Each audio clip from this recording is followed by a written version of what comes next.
Everyone, welcome to pop Minecraft. এটা হচ্ছে আমার নতুন ভিডিও ইউটিউবে।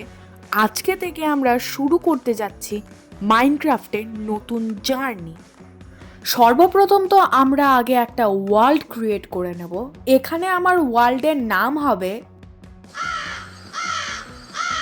আপাতত মাই ওয়ার্ল্ড নাম রাখছি। তারপর কমেন্টে যে সর্বপ্রথম কমেন্ট করবে তার নাম অনুযায়ী আমি আমার ওয়ার্ল্ডের নাম রাখবো। তাড়াতাড়ি যাও, কমেন্ট করো। আমি যেখানটায় স্পন হয়েছি দেখো, চারপাশটা শুধু দেখো কি সুন্দর লাগছে। গ্রাফিক্সটা শুধু দেখো কি সুন্দর, পাতা ঝরছে, ওইদিকে সূর্য উঠেছে।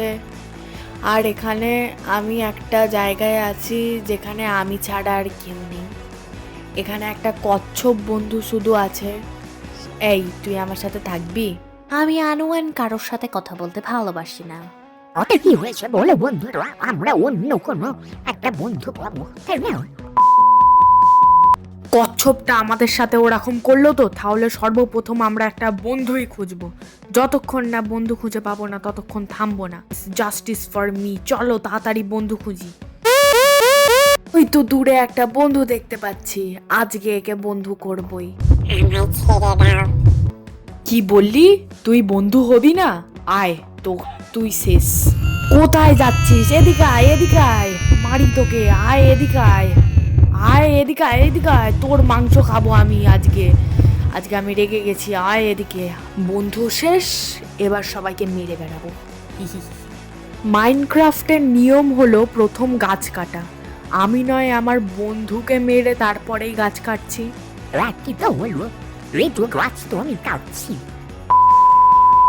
তো এবার আমি একটা ভিলেজ খুঁজবো। তোমরা কি ভাবছো আমি এদেরকে মেরে দেব? না না, আমি এদেরকে ছেড়ে দিলাম। এরা আমার পরের বন্ধু হবে নিশ্চয়ই। তো এখন আমি ভিলেজ খোঁজার জন্য এই বড় পাহাড়টাকে পেরোতে চলেছি।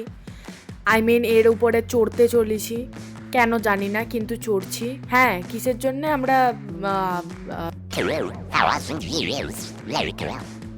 তো আমরা এখন গ্রাম খুঁজছি, মানে ভিলেজ খুঁজছি। তো এখান থেকে ভিলেজ কোথায় আমাদের তো এখনো অবধি জানা নেই। তো দেখা যাক কত দূরে আমাদের যাত্রা করতে হবে।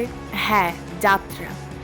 এর মধ্যে রাতও হয়ে যেতে পারে, রাত্রির বেলা জম্বি আছে, তো তার জন্য আমাকে বেডেরও ব্যবস্থা করতে হবে। তো তার জন্য আমার লাগবে ভেড়া, কিন্তু আমি একটাকো ভেড়া দেখতে পেলাম না। না, কত বন্ধু ধরে মেরেছে। ভেড়া পাইনি ঠিক কথা, কিন্তু সামনে দুটো শুয়োর দেখতে পাচ্ছি, মানে পিগ দেখতে পাচ্ছি। তো এদেরকেই আমি এখন মেরে আমার রাগ পোষাবো। প্রথম আমাকেই দেখতে পেলি, পরেরটাকেও মার। গাইস, ফাইনালি আমি একটা ভেড়া পেয়ে গেছি। তো এই ভেড়াটাকে আমাকে মারতে হচ্ছে এখন, কিন্তু এ মরছে না, কোথায় চলে যাচ্ছে। আমি একে মেরে তারপরে তোমাদের সাথে দেখা করছি।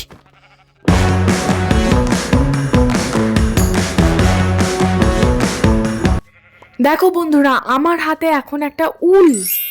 তো একটা উল দিয়ে তো আমি আর একটা বেড বানাতে পারবো না। তো আরও দুটো ভেড়া আমাকে এখনো অবধি খুঁজে বার করতে হবে। জানি না কোথায় পাবো। দূর দূরান্ত পর্যন্ত তো শুধু আমি ফাঁকা মাঠই দেখতে পাচ্ছি। তুমি কি অন্ধ হয়ে গেছো? এই দেখতে পেয়েছি, এবার এদের পালা। তো এখানে ফাইনালি আমি দুটো ভেড়া আরও পেয়ে গেছি, অতএব আমার বেডের চিন্তা তো মিটে গেছে। তবে আমায় এখন একটা ভিলেজ খুঁজে বার করতে হবে। জানি না কখন আমি ভিলেজ খুঁজে পাবো, কিন্তু রাত হওয়ার আগেই অবশ্যই আমাকে একটা ভিলেজ খুঁজে বার করতেই হবে, না হলে এখানেই বেড পেতে শুতে হবে। বাই দ্য ওয়ে, অনেকক্ষণ ধরে মেরে যাচ্ছি ভেড়াটাকে, এখনো অবধি মরলো না। তো আজকে কি মরবে না? দেখো বন্ধুরা, এখন দুপুর হয়ে গেছে, সকাল থেকে দুপুর হয়ে গেল, এখনো অবধি একটা ভিলেজও পেলাম না আমি। কীরকম কপাল আমার। এখন তোমরা দেখো একটা ফুল, এই ফুলটা কারা কারা চেনো বলো তো? আমাদের এই মাইনক্রাফটের গ্রামের রক্ষাকর্তার হাতে থাকে, মনে পড়লো? এই ফুলটা তাহলে আমি তো ওর হাতে থাকবো না। এই ফুলটা তাহলে আমি নিয়ে যাই, যখন গ্রাম পাবো তখন আয়রন গলিমকে দেব। আপাতত এখন তো ভিলেজটা তো খুঁজে বার করি।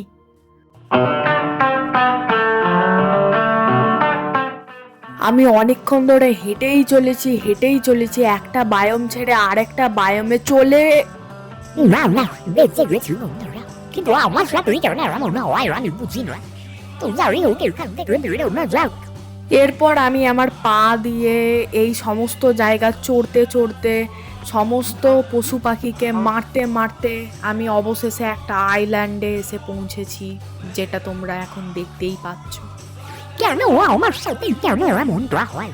3টে বায়োম, 7 সমুদ্র, 13 নদীর পার করেও আমি একটাকো ভিলেজ পাইনি গাইস। আমি জানি না আজকে আর পাবো কিনা, তো তাই জন্য আমি এখন একটা টুল তৈরি করছি, যেটা ক্রাফটিং টেবিল। হ্যাঁ, তোমরা সকলেই জানো, কারণ আমাকে এক্ষুনি একটা বেড তৈরি করে নিতে হবে। ব্যাস, একেবারে সন্ধে হতেই চলেছে, তো তাই জন্য আমি আর রিস্ক নিতে চাইছি না। এবারে আমি একটা বেডই তৈরি করে নিচ্ছি। তো সকলেই চাইছো হয়তো যে আমি একদিন খোলা আকাশের নিচে ঘুমোই, তো তার জন্যই ভিলেজটা পাই। ফাইনালি আমি একটা বন্ধু অবশেষে পেয়েছি, যেমনটা তোমরা দেখতে পাচ্ছ এখানে। ও ঠিক আছে, ওকে ছেড়ে দিলাম। এখন আমি কিছু কাঠ কেটে নিচ্ছি, কারণ বিছানা তো এমনি আমি খুলে রেখে শুতে পারি না। তার চারিপাশে একটুখানি আমি দেওয়াল টেওয়াল তুলে নেব, কারণ না হলে রাত্রির বেলা জম্বি আসবে, জম্বি এসে আমাকে শেষ করে যাবে, সেটা তো আর দেখায় না। এটা কি পেলাম দেখো, এটা কি ছিল? আচ্ছা, যাই হোক, এইটা যারা জানবে তারা অবশ্যই কমেন্টে জানিও তো এইগুলো কি জিনিস পেলাম আমি। একটা, এই দুটো হলো। দেখতেই পাচ্ছ বন্ধুরা কেমন সন্ধে হয়ে এসেছে, তো এর পরে আমি আর কোনো কাজ করব না, সোজা যাব, গিয়ে আমি সোজা ঘুমিয়ে পড়বো। শুধু 4-5টা একটুখানি দেওয়ালের মতো করে নেব, তার জন্যেই আমি এই উডেন প্ল্যাঙ্কসগুলো কাটলাম।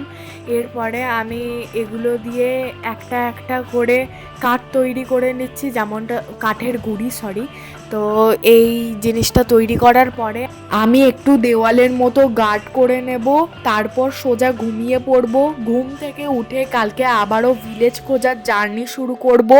আজকে যেমন 3টি বায়োম, 7 সমুদ্র, 13 নদীর পার করেছি, তেমন কালকে 7 সমুদ্র, 14 নদীর পার প্লাস 5টা বায়োম পার করে তবে মনে হয় ভিলেজ খুঁজে পাবো, নাকি তাও খুঁজে পাবো না, কিন্তু কালকে আমরা ভিলেজ খুঁজবো। যেমনটা তোমরা বন্ধুরা দেখতে পাচ্ছ, আমি এখন ঘুমোতে পারছি না যতক্ষণ না অন্ধকার হচ্ছে। এবারে বাইরে এখন জম্বির আওয়াজ পাওয়া যাচ্ছে, আমি বাইরেও বেরোতে পারছি না। তো রাতটা হোক, তারপর ঘুমাবো। আজকের মতো বন্ধুরা এতটাই। আশা করছি তোমাদের এই ভিডিওটা ভালো লেগেছে। যদি ভালো লেগে থাকে অবশ্যই লাইক সাবস্ক্রাইব করো, আর কালকে থেকে আমাদের জার্নি শুরু হবে। Thanks for watching.